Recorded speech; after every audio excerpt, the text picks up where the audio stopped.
So I wouldn't think of this as traditional counter-terrorism, and that's because for me this is business as usual safeguarding. You know, there's nothing to be scared of. You've been doing safeguarding for a very long time. It's exactly the same rules that apply. So it's about using our existing processes, our existing resources.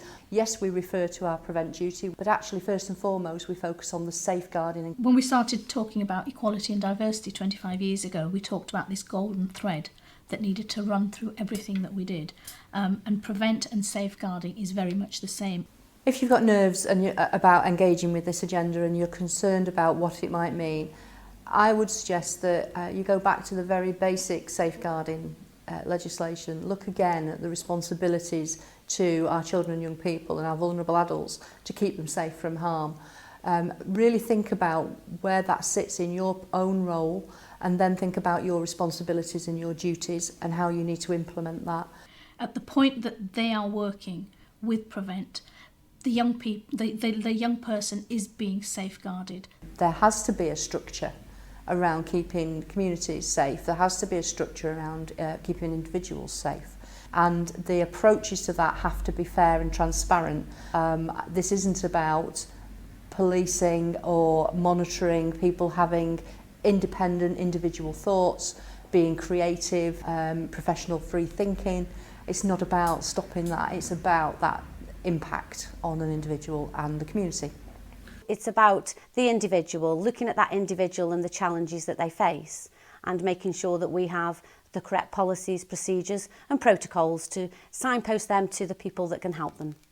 And safeguarding is everyone's business, whether you work in a local authority, whether you work in a health organisation, whether you're part of a community group, it's everyone's business. When Prevent works, it works well. So the biggest component part for that, for me, where I sit in my profession, is around multi-agency cooperation, understanding context around individuals and their current situations, and thinking through what the best plan of action might be to help that individual.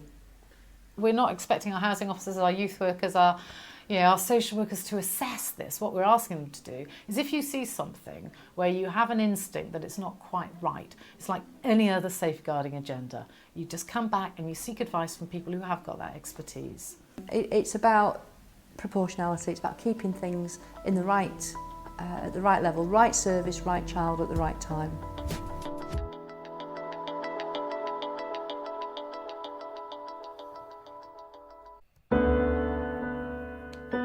It's important to have the full picture. Given the right context, all the images from the exercise could be representing signs of radicalisation. Which means they could be representing terrorism itself. Because terrorism, and this is especially important with regard to this training, isn't just the attack. The attack is like the tip of an iceberg. The part above the surface that we see. But just like that tip, it's supported by a greater mass, below the surface. Hidden activity that builds and builds leading up to that violence.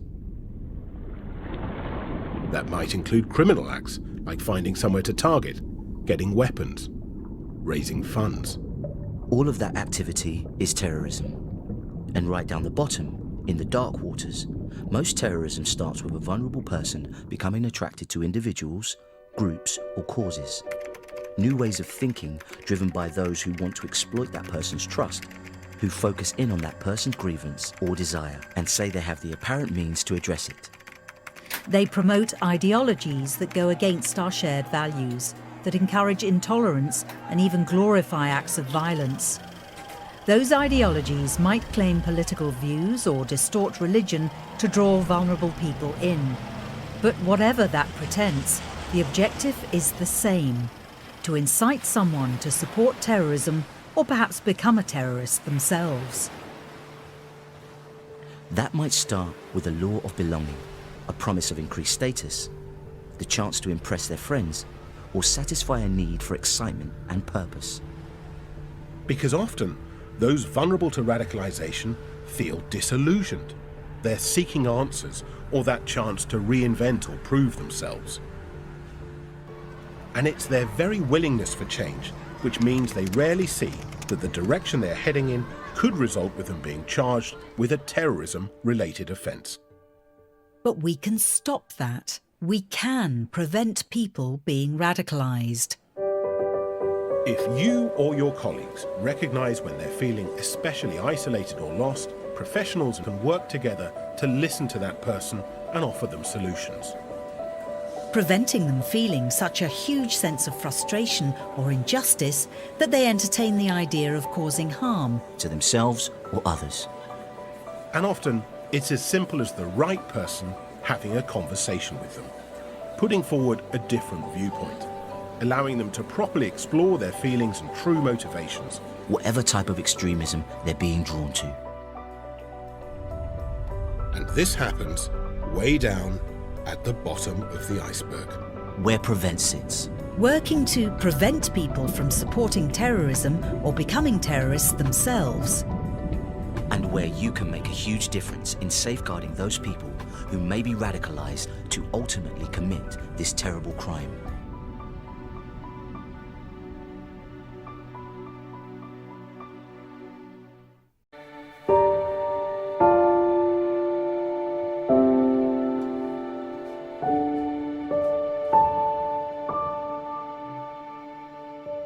So radicalisation is a process in which someone gets to the point where they're willing to commit violence on behalf of a particular group, cause or ideas, set of ideas. There's rarely, if ever, a single point or event that radicalises people. And in my experience, that journey often starts with vulnerabilities in someone's life, whether that's their upbringing, whether that's their health, and they can then go on a journey whereby they might come across ideologies or people or individuals who have an impact on them, who influence them. It's really diverse in terms of how long it may take for people. So some people it may be years, whereas for some individuals it can be very, very short, so literally the matter of a few months. It's very similar to any other kind of abuse or grooming process. So it's about befriending, people becoming accepted into maybe a group. They then find a voice and comfort in that group and that experience. And so the recruiter may pop along and say, you know what, actually I see something in you that, you know, we really need, and we need individuals like you to help to lead and to, you know, really take a stand on these causes. It's that arm round their shoulder. It's about giving them the support that they so clearly need at the right time. Yeah, the radicalizers are normally very successful because they provide that emotional support that a person sometimes misses in life. They're very clever at putting across a seductive message around, look, this is us, we're on your side, this is fighting a legitimate fight. Initially, to the person who's being recruited, he or she may not have an us and them attitude. But as we know, what the recruiters then go on to do is to plant seeds which actually are about them going on to take that more extreme and radical course of action, which essentially are going to put them at harm and potentially put others at harm as well. And actually crossing that point of law becomes almost a normalised position when you are surrounded by people who believe that to be a normal position to take and who can justify that with the rationale that you're listening to day in, day out. So ideology can sometimes described as the glue of groups or causes that kind of is the commonality that brings people together. It's usually about ideas about how a society or community should be or live their lives. So many ideologies are actually peaceful and non-violent, you know, and so there's nothing for us to be concerned about there. It's quite normal. The ideologies that we're really concerned about is those that don't see a place for others. A terrorist ideology dehumanizes a person's humanity. So what it does, it justifies for yourselves criminality. We see people who accept ideas kind of unquestioningly, or they don't really question them or test them, or they go along with them, or they make decisions and end up in a place that they didn't really think about getting to.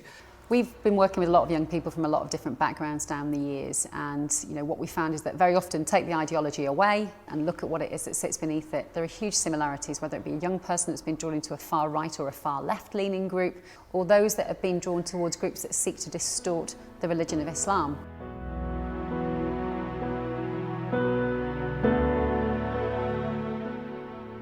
We know there isn't a particular personality type. We know there isn't a profile that can be identified and pinpointed. In terms of what's actually pushing and pulling people towards these groups. It can be everything from a traumatic incident, an event that may have taken place early on in their childhood, in their life. It can be something that's going on in terms of their family. And lots of the people that we work with come from broken homes, or very disruptive or chaotic homes, or indeed have got lots of challenges, both in a structural sense in terms of poverty, in terms of housing, in terms of employment. That person is aggrieved, angry, frustrated, perhaps confused or lost, and looking for steadiness and purpose. And so, for very good reasons, people might start to listen to those who say, yes, you're on the right track. You too can become part of something, become part of a bigger change and play a meaningful role with all of this. So what they're being offered by coming into a group that's affiliated with violent extremism is a sense of community, a sense of being part of a group, a sense of belonging and identity that they might not have in their own lives. And for some people, I think excitement itself is the main driver. Aside from things like belonging or identity or things that may be even deeper or making a political impact, even excitement alone for some individuals seems to be important. I think for most people who are being radicalised, they don't see that as something bad that's happening to them. They probably see that as almost a good thing, because they've got a friend, they've got a group that they can identify with.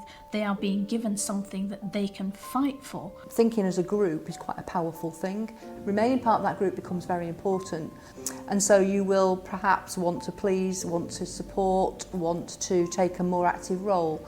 So I guess given how important some of these groups, causes, ideas are to people's lives, their sense of identity, we can see how it's very difficult for some people to leave those things, to step aside, to go back to sometimes the lives that they had before.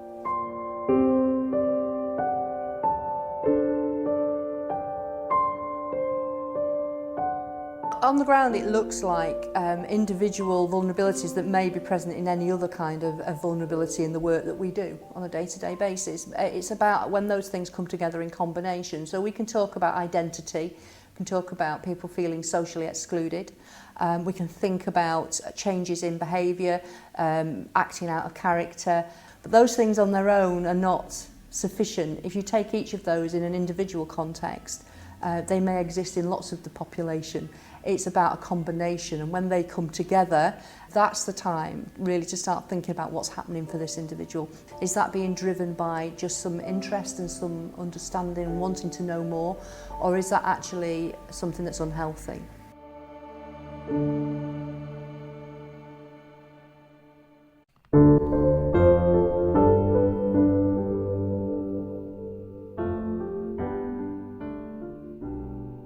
Mental health doesn't equal radicalised individuals, and I think we need to hang on to that.